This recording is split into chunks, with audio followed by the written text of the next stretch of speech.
गायत्री महामंत्र का भावार्थ हम कहते हैं और आप सब उसको दोहराने का प्रयास करिए। उस प्राण स्वरूप, दुखनाशक, सुख स्वरूप, श्रेष्ठ, तेजस्वी, पापनाशक, देव स्वरूप परमात्मा को अपनी अंतरात्मा में धारण करते हैं। वह परमात्मा हमारी और हम सभी की बुद्धि को श्रेष्ठ मार्ग में प्रेरित करें।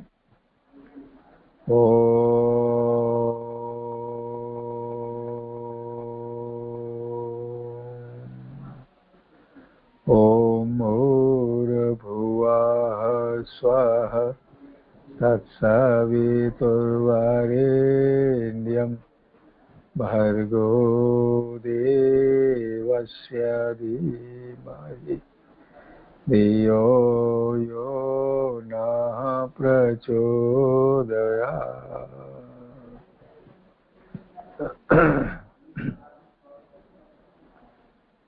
देवस्व बहनों, देवतुल्य आत्मीय भाइयों,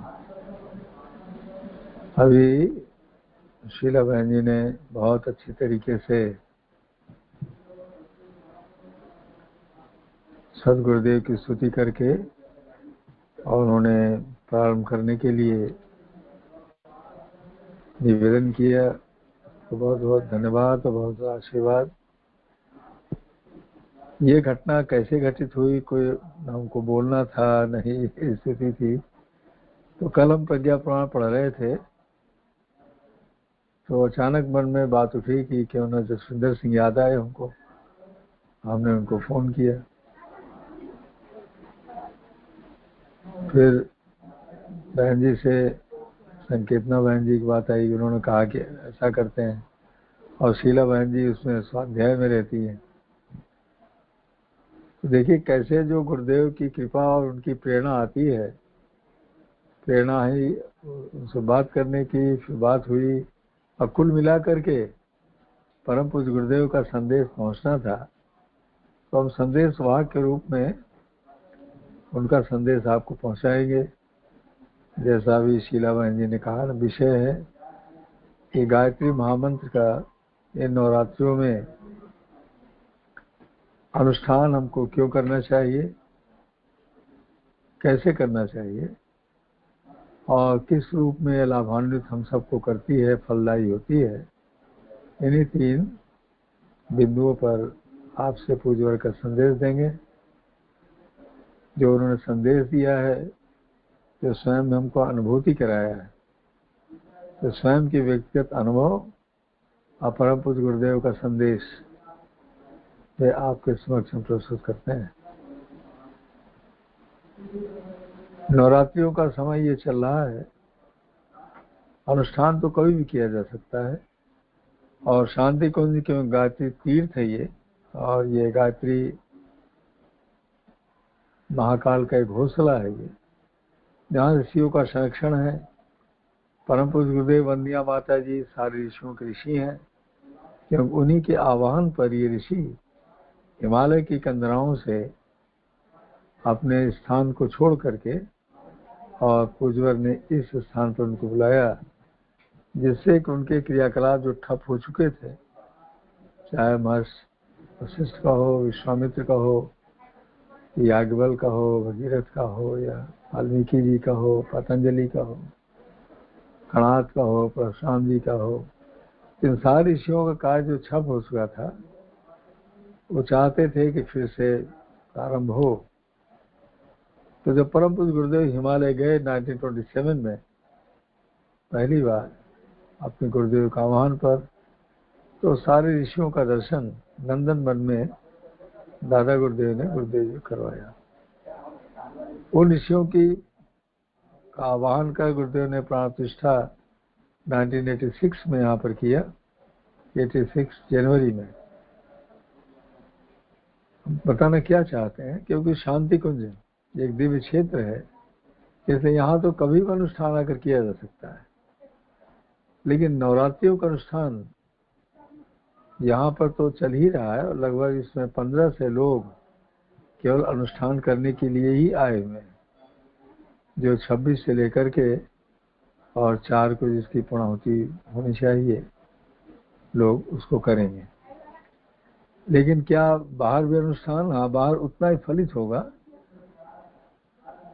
अगर वो विधि विधान के साथ और श्रद्धा पूर्वक किया जाए। तो ये अनुष्ठान क्यों नवरात्रियों में? नवरात्रियों का महत्व है क्या वास्तव में? कि वास्तव में आप सबको मालूम होगा 2 ऋतुओं का मिलन है ये। गर्मी जा रही है और शरद ऋतु आ रही है, वर्षा तो तीनों में होती रहती है। तो जो मिलन हो रहा है ये, जहाँ पर जोड़ होता है, इसको संधिकाल कहते हैं, ज्वाइंट कहते हैं, ये बड़ा ही नाजुक होता है। नाजुक का मतलब इस समय नक्षत्रों की जो 9 ग्रह हमारे हैं ऐसी किरणें आती हैं और सारे वातावरण में एक ऐसा हलचल होता है कि उस हलचल किस लिए होता है कि वो वातावरण को संवेदनशील बना देता है। संवेदनशील का क्या मतलब हुआ? अगर इस समय हम कोई भी विशेष कार्य करना चाहें तो अधिक लाभान्वित होता है। क्यों होता है? क्योंकि वातावरण ऐसा है ना, वो हम एक पर्यावरण में जी रहे हैं। हम आप विचारों के समुद्र में, वायुमंडल के समुद्र में, भावनाओं के समुद्र में हम आप बैठे हुए हैं, जहाँ पर ये जिसको हम आप एनवायरनमेंट कहते हैं, जिसको आप पर्यावरण कहते हैं। तो इस समय का वातावरण इतना अच्छा है। क्यों? वातावरण तो अच्छा है ही है। आज इसी वातावरण में हर संप्रदाय धर्म के लोग इसकी विशेष उपासना कर रहे हैं और करोड़ों लोग इसका जप कर रहे हैं, जिसके फलस्वरूप वो सद्भावनाएं और सद्विचार की तरंगें पूरे वातावरण में प्रवाहित हो रही हैं। अगर ऐसे समय में हमने भी अगर जप किया, ध्यान किया, तो इतने बड़े सद्विचारों के समुद्र में जब हमारा मंत्र पहुंचेगा, हमारी भावना पहुंचेगी, हमारी प्रार्थना पहुंचेगी, तो वास्तव में वही स्थिति हो जाती है जो पूज्यों ने कहा है, जैसे नदी समुद्र में मिलकर के समुद्र हो जाती है। तो हमारी आपकी भावनाएं भी पहुंच गई, तो भले हमने आपने 24 माला का जप किया या 30 का किया, तो 30 थोड़ी रह गया, वो तो समुद्र में चली गई ना वो। तो न जाने कितनी भावनाएं एक साथ में इकट्ठा हो जाती हैं, क्योंकि तो आपको मालूम ही है कि सद्विचार लाइक माइंडेड गो टुगेदर। कहने का मतलब जैसा विचार होगा वो दूसरे को खींच लेगा, एक चुंबकत्व उसमें पैदा हो जाता है। क्योंकि जो हमारी भावना है वही औरों की चल रही है, तो मिल करके कई गुना मल्टीप्लाई हो जाती है और वो लाभान्वित करती है। अब प्रश्न ये होता है, अनुष्ठान तो लोग दुर्गा जी की सरस्वती भी कर रहे हैं और अनेक रूपों में कर रहे हैं अपने श्रद्धा विश्वास के साथ में, लेकिन गायत्री महामंत्र की इतनी महत्ता क्यों बताई गई?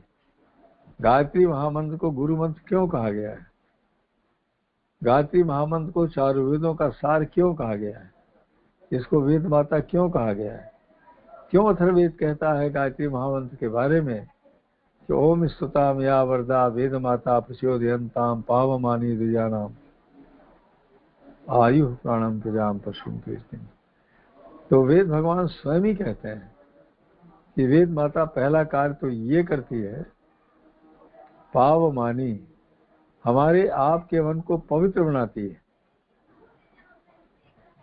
अब पवित्र होने के बाद फिर ऐसे सद्भावनाओं सद्विचारों को भर देती है कि हमारा आपका दूसरा जन्म हो जाता है। उसी को देश कहते हैं। एक जन्म तो हमारा आप सबका हुआ है माता पिता के संयोग से, उसको नरपशु का जन्म कहते हैं। और एक दूसरा जन्म है आध्यात्मिक जन्म। आध्यात्म का क्या मतलब है? आदि मतलब आत्म, आदि मतलब और, आत्म मतलब अपनी ओर, मतलब मूव टुवर्ड्स योर सेल्फ, अपने को देखना, अपने को ठीक करना, अपने अंदर की आवाज को सुनना और उस पर चलने का प्रयास करना। भगवान श्री कृष्ण गीता में इसी को कहते हैं, आत्मा वार्य श्रोतव्य। हे मनुष्यों, अपने को सुनो, अंदर से क्या दिव्य आवाज आ रही है। आत्मा वा अरे श्रोतव्य, आत्मा वा अरे मंतव्य, अरे उसकी मानो। आत्मा वा अरे निर्देशा सितव्य, अरे उसको समर्पित हो जाओ तुम। अपने को सुनो, अपने को मानो, अपने को जानो, उसी को समर्पित हो जाओ। तो गायत्री महामंत्र क्या करती है? हमारे आपके मन को पवित्र करती है। मन क्या हमारा आपका है? हमारे आपकी जो जीव है जिसको कहते हैं, 3 चीजें हैं ये, जो कि विज्ञान भी कह रही है और अध्यात्म भी कह रहा है। विज्ञान क्या कहता है? एक तो हमारी सोल बॉडी, फिजिकल बॉडी है, जो 5 तत्वों से मिलकर के बनी हुई है, हाड़ मांस की बनी है, जो टॉडलर स्टेज में जाइगोट और स्पर्म के मिलने से, आज जिसका ओवा मिलने से जाइगोट बना और डेवलपमेंट शुरू हो गया और सारे सिस्टम बन गए। फिर पैदा हुआ, फिर शिशु काल में था, फिर बालक हुआ, फिर किशोरावस्था आई, फिर युवा आई, फिर मध्य अवस्था आई, फिर वृद्ध हुआ, फिर ओल्ड सीनियर ओल्ड एज आया, और फिर वो मकान जो निर्मित हुआ था वो इतना कमजोर हो गया कि रहने वाला छोड़कर चला गया। तो ये जो मकान बन रहा है, इस मकान के अंदर शरीर जो हमारी आपकी है, इसमें आत्मा, आत्मा मतलब स्पिरिट, रूह जो है ये, वो आत्मा क्या है? वो जिसको आप परमात्मा कहते हैं, परम आत्मा, उसका अंश है ये। इसीलिए आत्मा परमात्मा शब्द कहा गया है। आप कहेंगे परमात्मा कौन है? परम आत्मा कौन है? ये जो सबको पैदा कर रही है, उसी का नाम है सविता। सविता क्या है? वही है सूर्य का प्राण। सूर्य क्या है?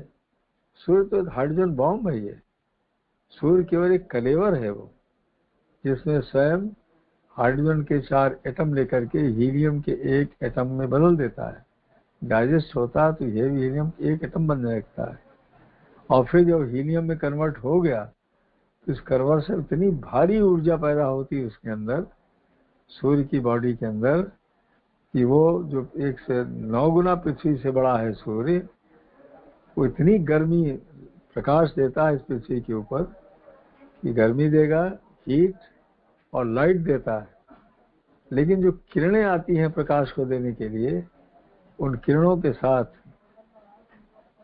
जीवनी शक्ति चलती है, पैदा करने की शक्ति चलती है। उसको क्या कहते हैं? उसी का नाम है सविता।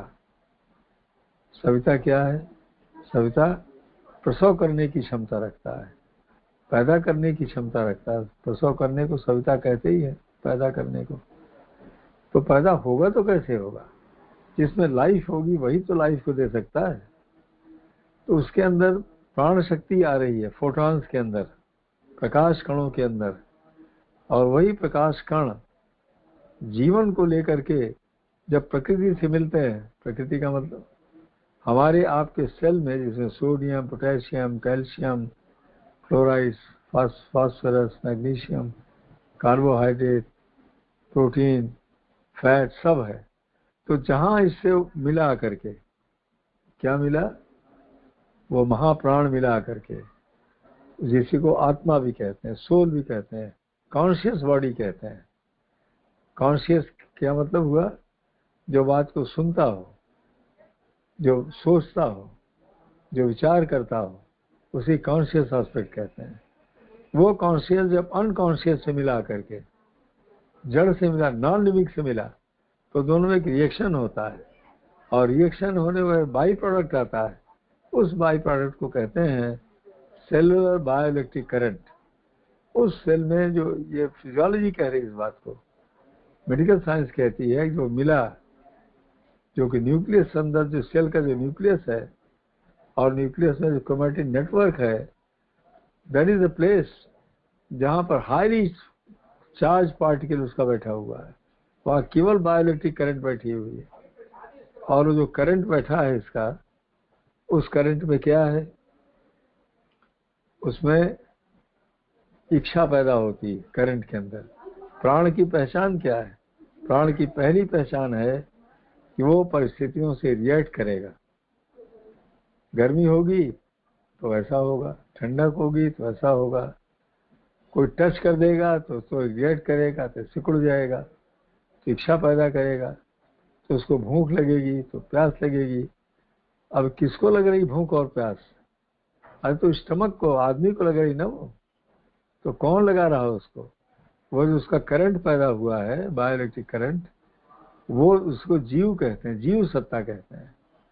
अब जो वो जीव सबके अंदर है, प्राणी के अंदर है, जानवरों के अंदर है, उसमें भी है, बैक्टीरियाज में भी है, वायरसेस में भी है, और केचुआ के अंदर भी है, अमीबा एक सेलुलर एनिमल उसके अंदर भी है, और हमारे आप के अंदर है।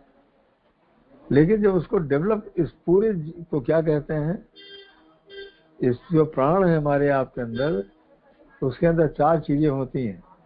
एक तो इच्छा है, दूसरा विचार है, तीसरी भावनाएं हैं, और चौथा अपनी जो उसके अंदर गुण है, उस गुणों के बारे में उसकी अपनी मान्यता होती है कि मैं क्या हूं। इसी को अहंकार भी कहते हैं। मन, बुद्धि, चित्त, ये मुख्य हो गए ना। ये अहंकार केवल आदमी इसको समझ सकता है, पशु नहीं समझ सकता। क्योंकि अहंकार क्या है? अपने बारे ही, अपनी ही मान्यता, self concept about the self, ये अपनी मान्यता होती है। तो ये कहाँ बैठा है? वो मन में क्या इच्छाएं पैदा होती हैं। इच्छा हर पशु में होती है। अब यहाँ तक छुई म्यू का जो पौधा है, उसकी प्राण शक्ति थोड़ा ज्यादा है उसके अंदर। टच कर दीजिए तो सिकुड़ जाएगा। क्यों टच किया आपने उसको? तो किसको रिएक्ट कर? टच को रिएक्ट कर रहा हो। ये सबूत है उसके प्राण का। ये जहाँ प्राण होगा वहाँ अनुभूति होगी, वहाँ इच्छा होगी, वहाँ डर होगी, वहाँ भूख लगेगी, प्यास लगेगी, और वहाँ पर उसका परिवार बढ़ेगा। ये प्राणी की पहचान है। ये तो जो प्राण है वो हम बताना क्या चाहते हैं कि मन में इच्छा और बुद्धि में विचार। तो जानवरों में जो ये इंटेलेक्ट पार्ट है, ये बहुत ही छोटा है, नेग्लिजिबल अमाउंट के बराबर है। ये डेवलपमेंट जो इसका शुरू हुआ, रेप्टाइल्स में तो होते नहीं, केवल वो करंट जा रहा है, प्राण क्योंकि मौजूद है तो रिएक्ट करते हैं खाली डर को, आवाज को, इसको उसको। डेवलपमेंट कहाँ से आगे हुआ? फ्रॉग में थोड़ा डेवलप कर गया, फिर और ऊपर जब कुत्ता में आए, बिल्ली में आए, फिर गऊ में आए, तो ब्रेन थोड़ा और डेवलप करने लगा। तो डेवलप करने से क्या होता है? उसकी अनुभूति और बढ़ने लगती है। और ह्यूमन माइंड हमारा आपका तो हाईली डेवलप ब्रेन है। हाईली डेवलप का क्या मतलब है कि हमारे आपके सोचने की क्षमता दे दी गई।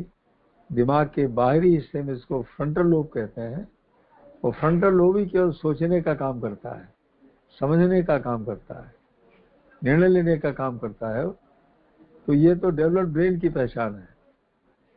तो अब गायत्री मंत्र क्या करेगा आखिर? जब उसका जप करेंगे तो कहाँ पवित्र करेगी वो?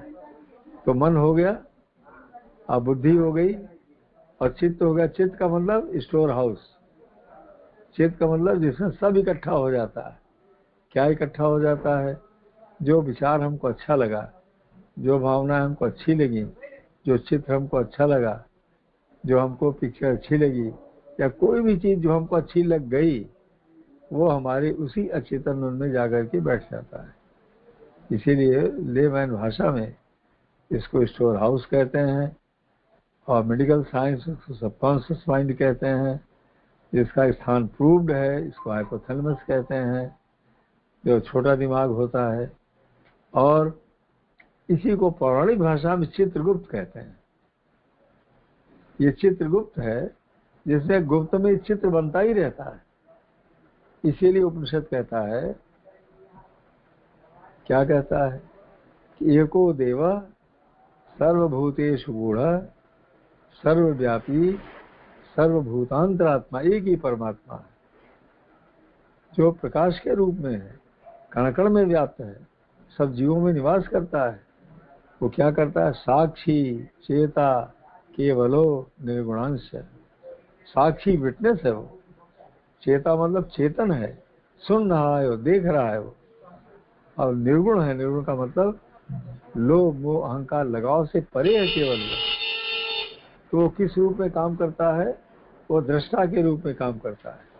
श्रोता के रूप में काम करता है। और कैसे चलता है?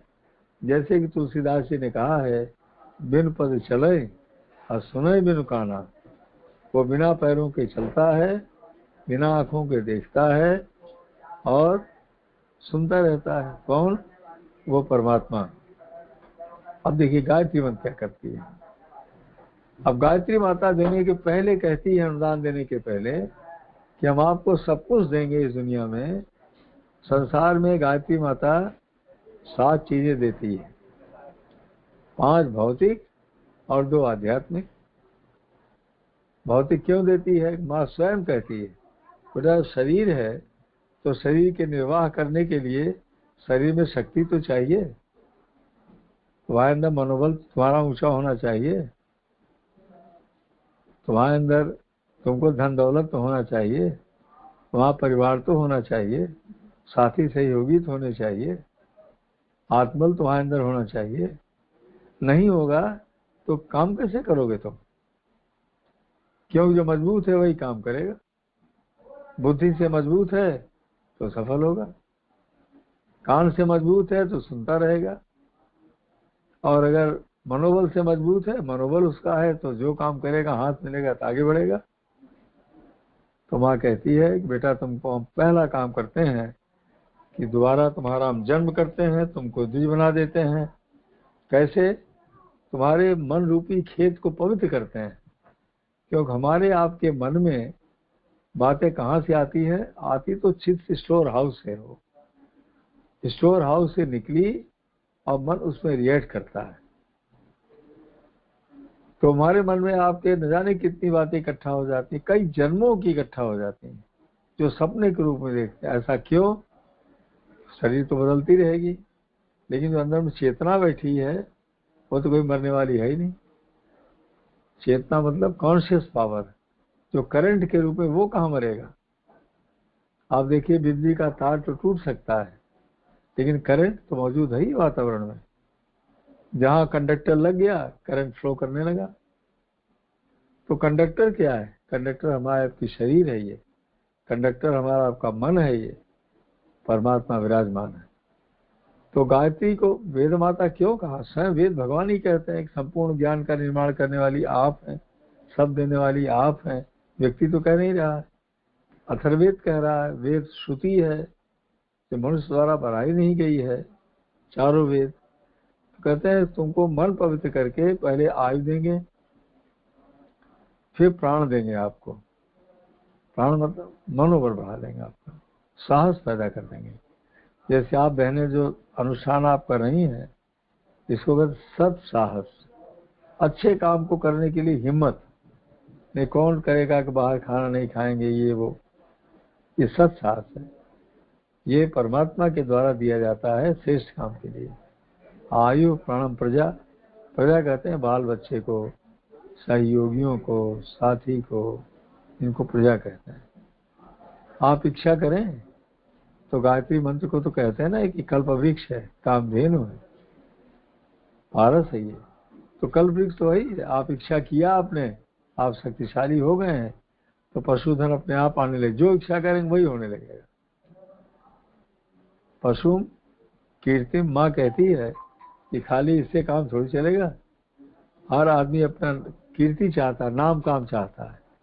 तो माँ कहती है तुम्हारा नाम खूब फैलाएंगे, फेम और नेम तुम्हारा बढ़ाएंगे।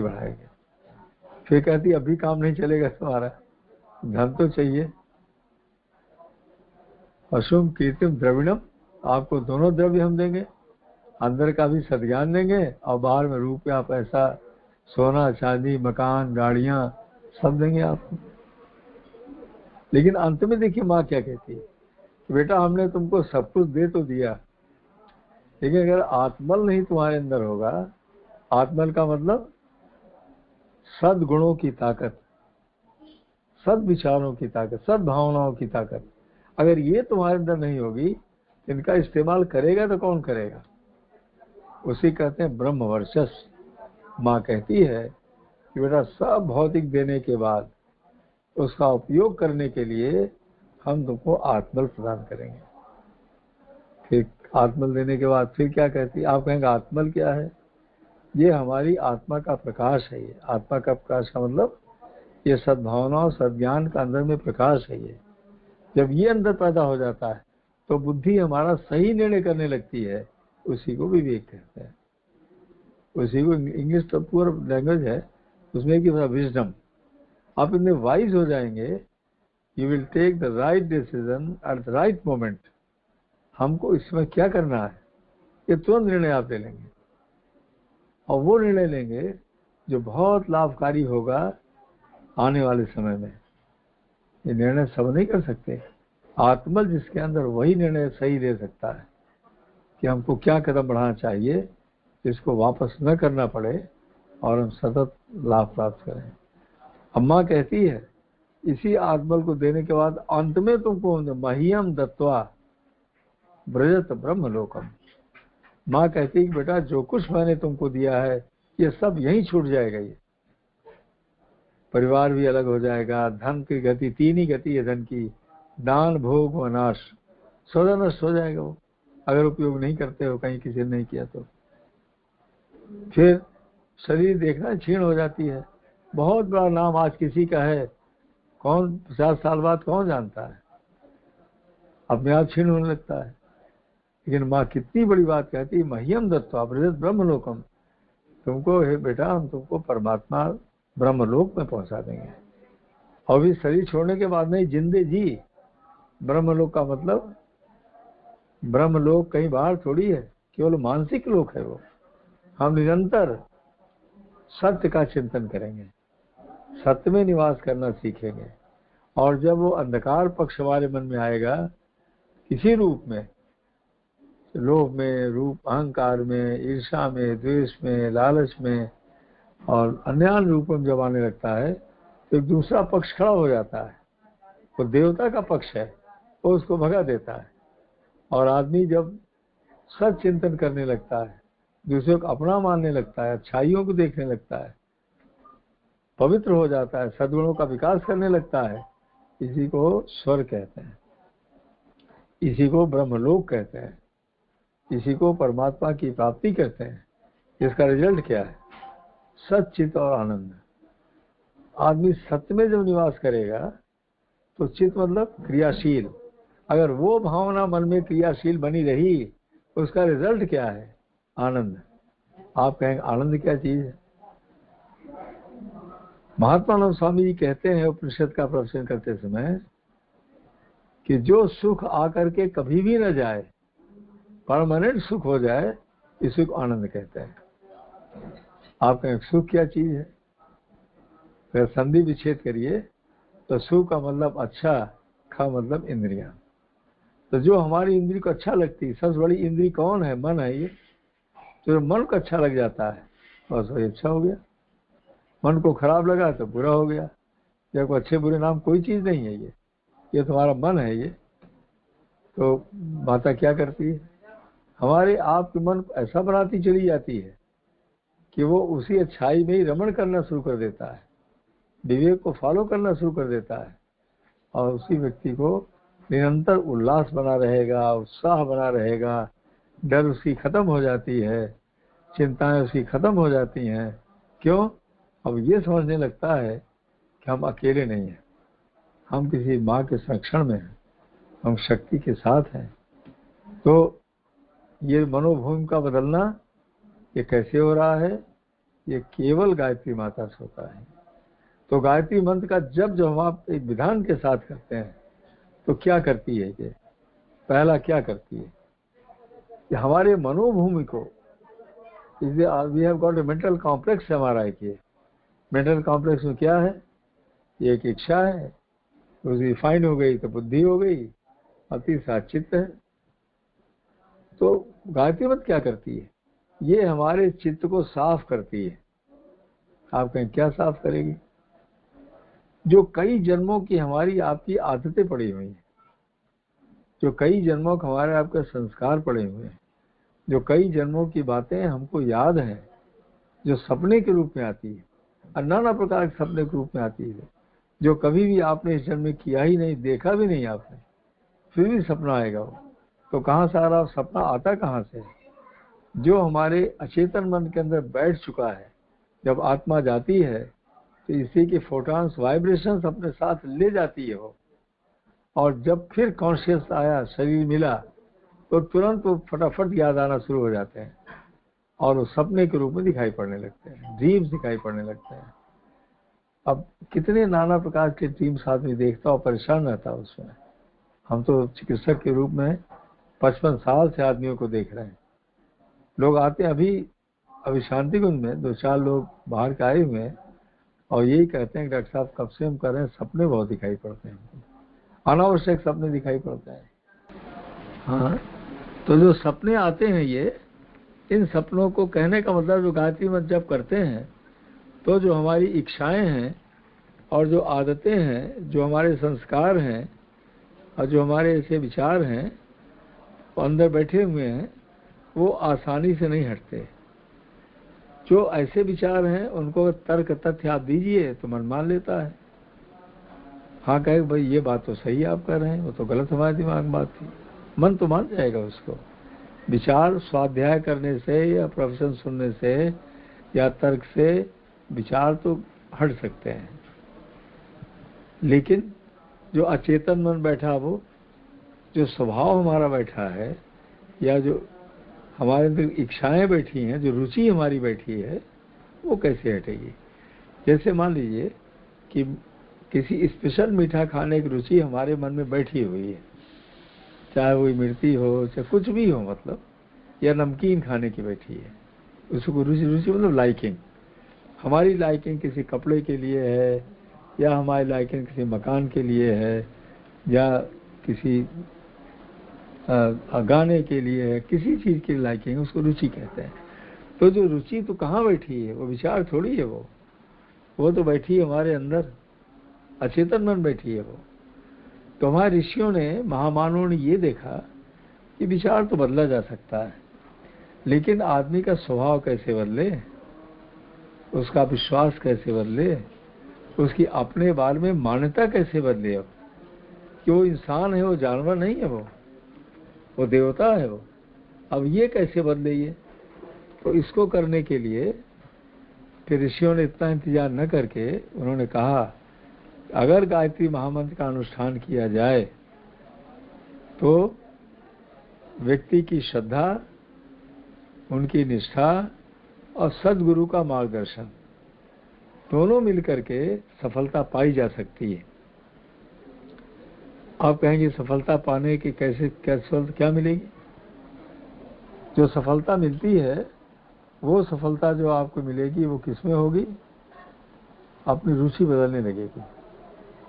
मान्यता अपने बारे में ही, अपने बारे में मान्यता क्या है, जैसे हम जरा कमजोर आदमी हैं या हम बहुत गुस्से वाले आदमी हैं या हम बहुत दादा टाइप के आदमी हैं या हम बहुत दानी हैं या हम सेवाभावी हैं, ये मान्यता अपने बारे में। हम चिकित्सक हैं या हम, ये भौतिक मान्यता, दो मान्यताएं होती हैं, एक भौतिक मान्यता, एक आध्यात्मिक मान्यता।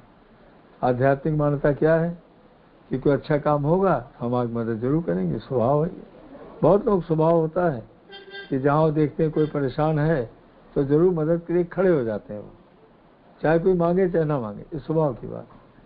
बहुत लोग स्वभाव में गुस्सा बहुत आता है या स्वभाव चिंता बहुत करने लगते हैं, तो स्वभाव अनेक प्रकार के होते हैं।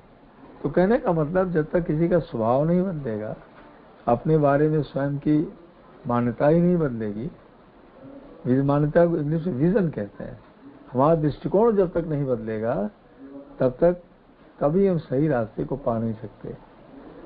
तो गायत्री मंत्र क्या करती है, जो हम जब करते हैं ध्यान अनुष्ठान में, आप ध्यान करते हैं मन लगाने को, तो मन आप कहाँ लगाइएगा, क्योंकि परम पूज्य गुरुदेव माता जी उसके दृष्टा हैं, जो लाखों वर्षों के बाद इस सृष्टि पर अवतरित हुए हैं, साकार से निराकार स्वरूप में। साकार स्वरूप क्या है उनका, साकार स्वरूप उनका साहित्य है, उनका दर्शन है।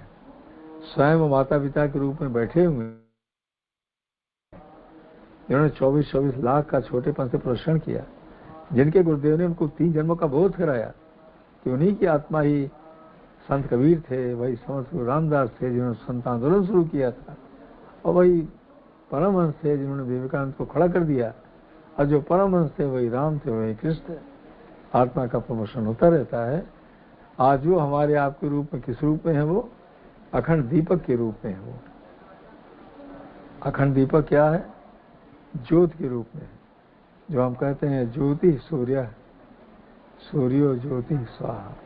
ज्योति ही सूर्य भगवान है, और सूर्य ही गायत्री मंत्र का देवता है। तो अगर आप चाहे आप उगते हुए सूर्य का ध्यान करिए, तो सूर्य कहाँ करेंगे?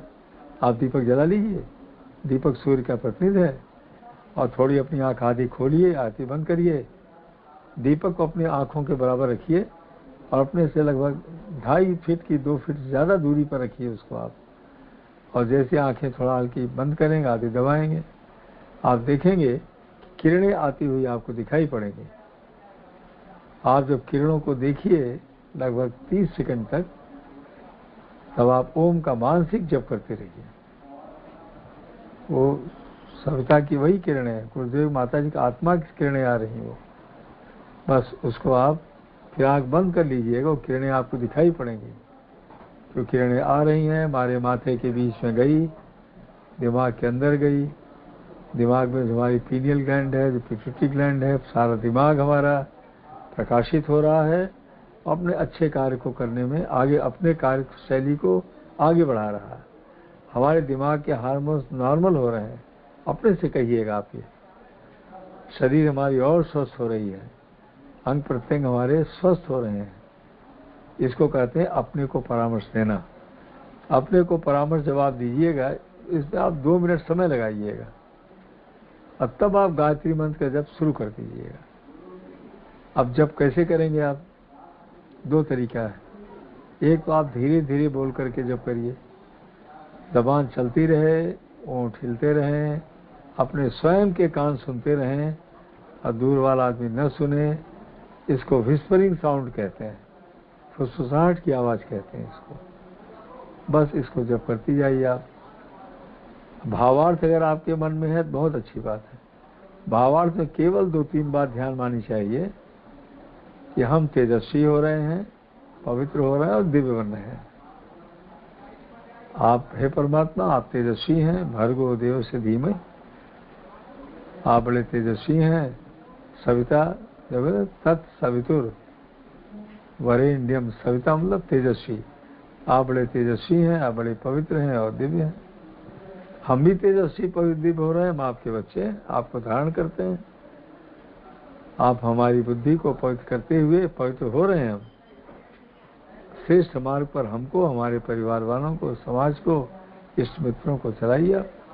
तो गायत्री मंत्र एक ऐसा मंत्र है जिसमें अपने लिए और दूसरों के लिए प्रार्थना करते हैं। इसी को पूर्ण कहते हैं और परमार्थ कहते हैं। किसी मंत्र में ऐसा नहीं है, इसीलिए इसको वेद माता कहा गया, इसीलिए इसको गुरु मंत्र कहा गया, इसीलिए आदिशक्ति इसको कहा गया है। क्यों? पूर्ण और परमार्थ एक साथ इसमें चलना शुरू हो जाता है। तो जब आप गायत्री मंत्र का जप करेंगे और इसमें निर्धारित जप आप करेंगे, जो 24,000 का जप आप कर रहे हैं, जो पूर्ण करना चाहिए, उसको लघु अनुष्ठान कहते हैं, छोटा अनुष्ठान है। जो 9 रात्रियां में, यहाँ तो 8 दिन में लोग पूरा कर लेते हैं। शांति कुंज में 30 माला किए तो 8 दिन में, 27 किए तो 9 दिन में पूरा हो जाएगा। फिर आप पूर्णाहुति कर दीजिए उसकी। तो जब से होता क्या है, ये क्या काम करता है जब? जिसमें हम आप जप करना जप का मतलब इसी बात को रिपीट करते जाना। एक ही बात जो हम रिपीट करते हैं बार बार बार बार, तो हमारा आपका जो सोचने वाला दिमाग है वो सो जाता है, क्योंकि रिपीट कर रहे हैं ना। वो सोचना उसने बंद कर दिया। जब बुद्धि ने सोचना बंद कर दिया और मन एक जगह लगा हुआ है, अब दोनों हिस्सा तो लग गए ना। अब बचा क्या? बचा केवल अचेतन मन, चित्त बचा। तो वही सद्विचार, उनकी तरंगे, उनके वाइब्रेशंस, उनके फोटॉन्स डायरेक्ट हिट करना शुरू कर देते हैं अचेतन मन को। क्यों? माई conscious mind and mind is turned of, और डायरेक्ट हिट करने लगा अचेतन मन को। तो जब सद्विचार अचेतन मन में डायरेक्ट जाना शुरू हो गए, तो उसके अंदर जो निगेटिविटी बैठी है, अनेक रूपों में बैठी है। चिंता सबसे पहली होती है, डर दूसरी होती है जो बैठी है, सेक्स तीसरा होता है, फिर उसके बाद आदतें होती हैं, पुराने पुराने संस्कार होते हैं, वो बस वो भागना शुरू कर देते हैं। इसीलिए मनुष्य क्यों भागते हैं? ये नेचर्स लॉ है ये। वी आर ऑल पॉजिटिव, हम नेगेटिव तो है ही नहीं। Really everybody is positive. ये तो गंदगी है, ये तो गंदगी उड़ने लगती है और वो पॉजिटिविटी आने लगती है। तो होता क्या है, बहुत से लोग इसी अनुष्ठान काल में स्वयं घबरा जाते हैं, उनको ऐसे सपने दिखाई पड़ते हैं, ऐसी ऐसी बातें उनके मन में आती हैं उन्होंने सोचा ही नहीं था। या कुछ थोड़ी है ये, जैसे मिट्टी को खोदा जाए तो पहले एक लेयर होगी, फिर दूसरी लेयर, फिर तीसरी लेयर, फिर चौथी लेयर। ऐसे हमारी आपकी चेतना की लेयर्स होती हैं ये, और जो डीप लेयर है ये, उसमें जाकर के हमारे संस्कार बैठे होते हैं। सब ये अच्छे बुरे दोनों बैठे होते हैं। तो मनोविज्ञान और मेडिकल साइंस कहती है, फिजियोलॉजी कहती है कि जब हम गायत्री मंत्र का रिपीट करते हैं तो फर्स्ट स्टेज जो मन की हो जाती है, उस फर्स्ट स्टेज की क्या होता है, लर्निंग होती है। उसमें आप याद करते हैं, बस गायत्री मंत्र भावार्थ आता है, आप प्राण स्वरूप हैं, आप दुखनाशक हैं, आप तेजस्वी हैं, आप पवित्र हैं। फिर थोड़े ही समय में आप देखेंगे रिटेन होने लगता है, मन में रुक जाता है। जब रुकेगा तो रुकने का क्या मतलब हुआ कि विचार रुका तो हम उस पर चलने का प्रयास भी करने लगते हैं, क्यों याद हो गया ना। तो फिर तीसरा क्या होता है, रिकॉल हो गया। तो जैसे हमारा मन अब कहने लगा, नहीं भाई हम तो बहुत गुस्सा खाते थे, अब दूसरों को दुख देते थे अपने व्यवहार से, हमको दुख नहीं देना चाहिए क्योंकि परमात्मा सुख देने वाला है। अब विचार आ गया है कि नहीं, तो दुख हटने लगा ना, ये स्वभाव बदलने लगा अपने आप में। तो क्या हो गई, हमारी अपनी मान्यता ही बदलने लगती है इस समय। क्या मान्यता बदली हमारी? अरे अभी तक तो हम ऐसी बात बोल देते थे, चाहे पत्नी परेशान हो गई तो लड़का हो गया, तो मदर हो गई, तो हस्बैंड हो गए, तो दूसरे हो गए, और अब हम ऐसा बोलने लगे कि वो प्रसन्न हो गए, हम भी प्रसन्न हो गए। तो मान्यता बदल गई। अब मान्यता क्या हो गई, दुख देने की नहीं हो गई, आपको सहयोग करने की हो गई, आपके सम्मान करने की हो गई, आपके सहयोगी बनने की हो गई, आपको सुख देने की हो गई। अब मान्यता बदली है, इसको कहते हैं चेंज ऑफ विजन। इसी का अपनी मान्यता बदलना है, दृष्टिकोण का बदलना, इसी का नाम है ये। अभी तक हमारी मान्यता थी खूब धन इकट्ठा हम करें, अब मान्यता बदल गई, अरे भाई उतना ही रखो जितना आवश्यक है, जो हारे गाड़े में काम आ जाए, और से समाज को लगा दीजिए, परिवार में लगा दीजिए, उठाए। मान्यता की बात करें आपसे, तो गायत्री महामंत्र क्या करती है कि हमारी आपकी मान्यता को बदलती है। और मान्यता बदली, दृष्टिकोण बदला, नजरिया बदल गया। अभी एक आदमी हम दुश्मन मानते थे, वो दृष्टिकोण में दोस्त बन गया। अभी मुझसे घृणा करते थे, अभी हमारा मित्र बन गया, क्योंकि दृष्टिकोण बदल गया ना हमारा। होने लगा भाई, अरे खराबी उनमें, खराबी हमारे अंदर भी तो है। मानो हम गुस्सा खाते तो भी तो खाते हैं, तो भाई जब है तो ऐसी क्या बात है, थोड़ा टॉलरेंस पावर रखनी चाहिए, थोड़ा आदमी को धैर्य करना चाहिए। इसी को भगवान श्री कृष्ण गीता में कहते हैं कि सबसे बड़ी चीज क्या है, मनुष्य की मान्यता। भगवान कहते हैं यो यच्छदस एव स, जो जीवात्मा मनुष्य जैसा सोचता ठीक वैसा ही हो जाता है। तो गायत्री महामंत्र का जब इस अनुष्ठान काल में हमारी मान्यता को बदल देता, अरे तुम मनुष्य के शरीर में हो, तुम देवता के शरीर में, तुम जानवर नहीं हो कि जानवर की वृत्ति तुम कर रहे हो। जानवर की वृत्ति क्या है, जो आप सब जानते हैं, भोजन करना, सोना, परिवार को बढ़ाना और अपने लिए करना, दूसरों की जानवर की वृत्ति है। और जब धर्म आ गया, वही मतलब अच्छाइयाँ आ गई, श्रेष्ठता आ गई, तो उसी को कहते हैं मनुष्य की वृत्ति, देवता की वृत्ति। तो वृत्ति बदल देती है ये, और इतना ही नहीं करती, हमको आपको पश्चाताप करवाती, रिपेंट करवाती है। क्या रिपेंटेंस अंदर होता है, जैसे मान लीजिए आप गायत्री मंत्र का जप कर रहे हैं, लेकिन हमारी आदत है झूठ बोलने की या धोखा देने की या कुछ इधर उधर की है, तो 2-4 बार तो जरूर बोल ले आदमी, लेकिन उसके बाद फिर अंदर से अरे भाई ऐसा क्यों कर रहे हो तुम, ऐसा क्यों कर रहे हो। तो अंदर जब बार बार रिपेंट करता है, कोई आदमी पश्चाताप करता है, तो अपने आप ही बदल जाता है। तो अनुष्ठान काल में होता क्या है, बिल्कुल ही अचेतन मन को, चित्त को साफ करता है, और चित्त जितना साफ होगा उतना ही मन एकाग्र होगा। इसी महर्षि पातंजलि के योग चित्त वृत्ति निरोध है, चित्त की वृत्तियों को रोकना ही तो योग है। ये तो जो गायत्री योग है जो हम आप जप और ध्यान कर रहे हैं, ये गायत्री योग ही हमारे आपके मन को बिल्कुल साफ कर देती है। फिर आप कहें फिर क्या होगा, तब फिर हम रिकॉल और रिकॉग्नाइज, अच्छी बातें सबके अंदर है, उसी की अच्छी बातें अपने की याद आने लगती हैं। समस्याओं का समाधान अंदर से ही आने लगता है, अपने आप होने लगेगा वो। और फिर क्या होगा, अंत में आप शांत हो जाएंगे, आप निर्भय हो जाएंगे, आप प्रसन्न हो जाएंगे। समस्या आएंगी, आप डरेंगे नहीं, आप तुरंत समाधान लेकर के आगे बढ़ जाएंगे आप, क्योंकि आत्मलाभ का बढ़ गया था भैया। जब आत्मा बढ़ गया तो परिस्थितियां बदल गई ना आपकी। तो जब इसी के गायत्री मंत्र का इतना बड़ा लाभ है जो कि इस अनुष्ठान काल में लोगों को मिलता है। अब इतना बड़ा लाभ लेने के लिए आप कैसे अनुष्ठान करेंगे, हम केवल 5 मिनट के अंदर इस बात को बताना चाहते हैं। पहली बात तो ये, आप ये मत परेशान होइएगा 30 माला जब हम कैसे करें, नहीं। आप 5 माला का संकल्प लेते हैं तो 5 माला हमको 9 दिन तक निभाना है, 5 ही करना है। 10 का लेते हैं 10 का। वंदनिया माता जी ने कहा है कि बेटा जब की चिंता मत करना तुम, तो हमारा ध्यान करके किए जाना, तुम्हारा संरक्षण मैं करूंगी। गुरुदेव माता जी एक आत्मा है, वो कहते हैं तुम्हारा संरक्षण मैं करती रहूंगी, क्योंकि आपने उनका ध्यान करके प्रारंभ किया ना उसको। आपने सूर्य का ध्यान मतलब उन्हीं का ध्यान है, उनका ध्यान मतलब सूर्य का ध्यान है। गायत्री मतलब सूर्य है, तीनों सिनोनिम्स हैं ये। तो आपका संरक्षण होता रहेगा। स्वयं वंदनिया माता जी बेटा जब की चिंता मत करना तुम, तो उसकी चिंता मत करिएगा। चिंता क्या करना है, चिंता तो हटाना है, तो चिंता क्या करनी है। अब जो 2 पेज लिखना है 2 पेज लिखना है, लेकिन 9 दिन तक 4 काम तो नियमित रूप से करने हैं। पहला, जो भोजन पहले दिन आपने सोच लिया है आज, वो 9 दिन तक लेने का प्रयास करिएगा। और जहाँ तक बन पड़े आप स्वयं बनाएं, गायत्री मंत्र का जप करते हुए। सब्जी काटते हैं तो मानसिक जप करते हुए, या आटा सानते हैं तो जप करते हुए, मतलब जप करते हुए करें आप।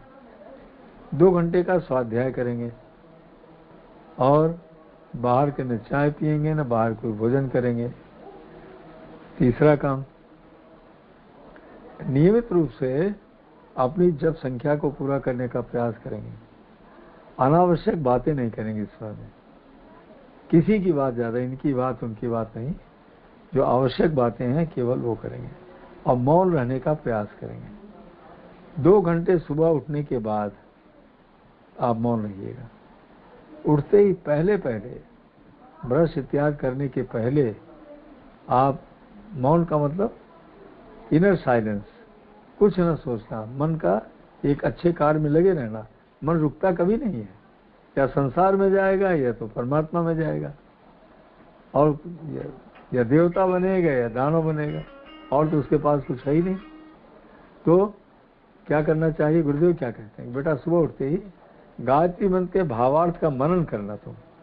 ओम, हे परमात्मा आप रक्षा करने वाले, भूर प्राणों के आधार है, आप दुखों को दूर करने वाले हैं, आप आनंद को देने वाले हैं, आप तीनों लोकों में व्याप्त हैं आप। तो आप ब्रश तो कर रहे हैं, आप एक कल्पना करिएगा, अरे ब्रह्मांड, हम मृत्यु लोक में बैठे हैं, फिर देवलोक है, फिर अंतरिक्ष है, इतना बड़ा ब्रह्मांड है, लाखों सूर्य हैं, और इतने बड़े में हम भी बैठे हुए हैं। हमको भी शक्ति उस ब्रह्मांड से मिल रही है, उस परमात्मा से मिल रही जो सबको चला रहा है।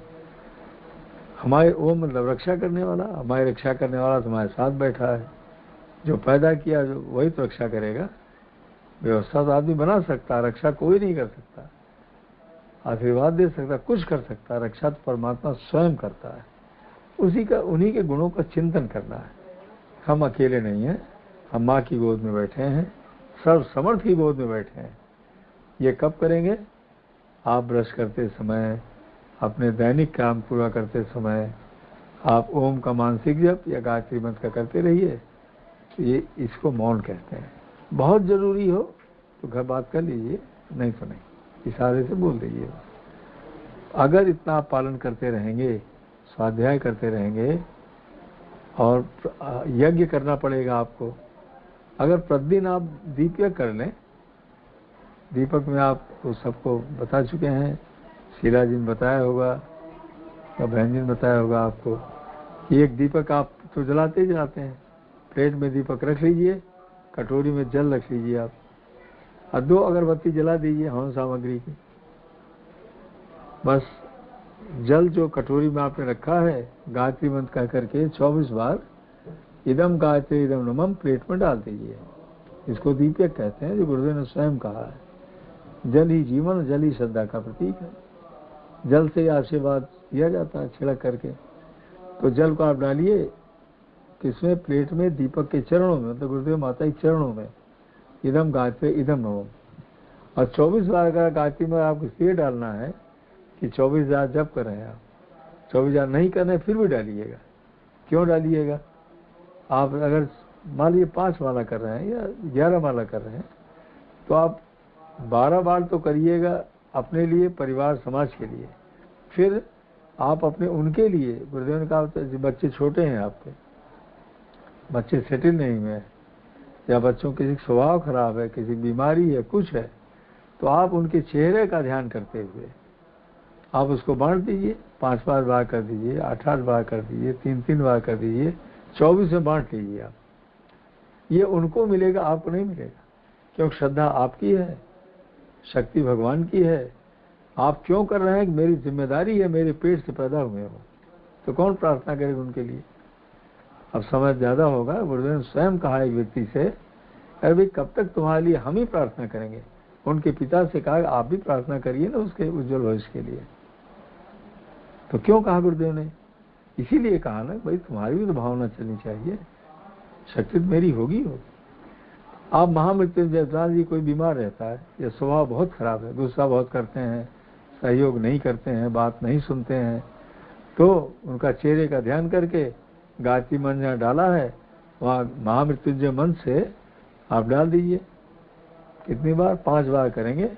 1 बार अपने लिए, 1 अपने परिवार के लिए, और सब उन्हीं के लिए कर दीजिए। 1 समाज के लिए, 2 उनके लिए कर दीजिए। 5 बार कर सकते हैं, 7 बार कर सकते हैं महामृत्युंजय। ज़्यादा करें तो 12 बार कर सकते हैं आप, इसमें कोई नुकसान नहीं होता। ये आपकी इच्छा, आपके समय के ऊपर है। फिर आरती कर लीजिए इसकी, तुम्हें माता स्वतंत्र के। अंत में जो जल आपने गुरुदेव माता के चरणों में, दीपक ही तो भगवान का स्वरूप है। 3 ही तो स्वरूप है भगवान का। एक है प्रकाश के रूप में दीपक, दूसरा है भगवान राम कृष्ण के रूप लोग मानते हैं, और इसका विराट स्वरूप ब्रह्मांड, यही परमात्मा की काया है, ये उनकी बनाई हुई सृष्टि है। अब कोई इस विराट पुरुष का ध्यान करता है, तो कोई भगवान राम कृष्ण बुद्ध का ध्यान करता है, कोई दीपक का ध्यान करता है। आपकी इच्छा के ऊपर है ये। तो आप, दीपक आपके समक्ष है, जो गुरुदेव ने कहा मैं उसमें समाहित हूँ, उनके चरणों में डाल रहे हैं। तो उसके बाद आप जो जल आपने डाला है और आचमनी दोनों आपस मिला लीजिएगा। आप थोड़ा उसका अमाउंट, मात्रा बढ़ जाएगी। फिर तुलसी के पौधे में अर्घ्यदान कर दीजिए, सूर्य भगवान को दान करिए, बचा लीजिए, और 1-1 चम्मच जल आप सब घर वालों को पिला दीजिए। वही भगवान गायत्री माता का अनुष्ठान का आपका प्रसाद हो गया। ये डेली करेंगे आप। अंत में मन पड़े तो आप संविधा कर लीजिएगा और 24 बार डाल दीजिएगा। 24 बार आप रोज डाल रहे हैं, तो अंत में 24 बार डाल देंगे तो काम चल जाएगा। और मान लीजिए आप डेली नहीं करते, अगर ये करना बहुत लाभदायक होगा आपको। अगर नहीं करते तो अंत में आप एक माला की गायत्री मंत्र का आहुति डालनी होगी आपको। अगर आप 24 करते हैं जब तब, उसको बांट दीजिएगा। जैसे मान लीजिए आप 4 आदमी बैठ गए तो 25 हो गया ना, 25 हो के 28 बार कर दीजिए, हो गया आपका। बस आहुति पूर्ण हो जाएगी। लाभ आपको क्या मिलेगा? मन आपका पवित्र होगा, विचार आपके बदलेंगे, कुभावनाएं जाएंगी, अनावश्यक बातें जाएंगी, आत्मबल बढ़ेगा, मनोबल बढ़ेगा, प्रसन्न रहने लगेंगे और परिस्थितियां हल्की हो जाएंगी। मान लीजिए कोई अनिष्ट होने वाला है तो हल्का हो जाएगा, कट भी सकता है, बिल्कुल हल्का है तो कट जाएगा और बड़ा है तो छोटा हो जाएगा। ये लाभ आपको जरूर मिलेगा, आप करिएगा बस। अब 1 घंटा हो गया, हमने 40 मिनट कहा था, अब बात समाप्त करते हैं। बहुत बहुत धन्यवाद और गुरुदेव का आशीर्वाद देते हैं, क्योंकि शीला जी ने बताया था कि चलता है, लेकिन अचानक बात आ गई कि हम जसविंदर भाई से बात करें। फिर आप बहन जी, तो आप बहन जी ने बात किया, उन्होंने ये कहा, फिर हम शीला बहन जी से हमने कहा आलोक जी से, तो व्यवस्था बना दिया। आप सब खूब आशीर्वाद मिलेगा, बहुत बहुत आशीर्वाद मिले, सब शुभकामनाएं। नमस्कार करते समाप्त करते हैं और शीला बहन जी को देते हैं।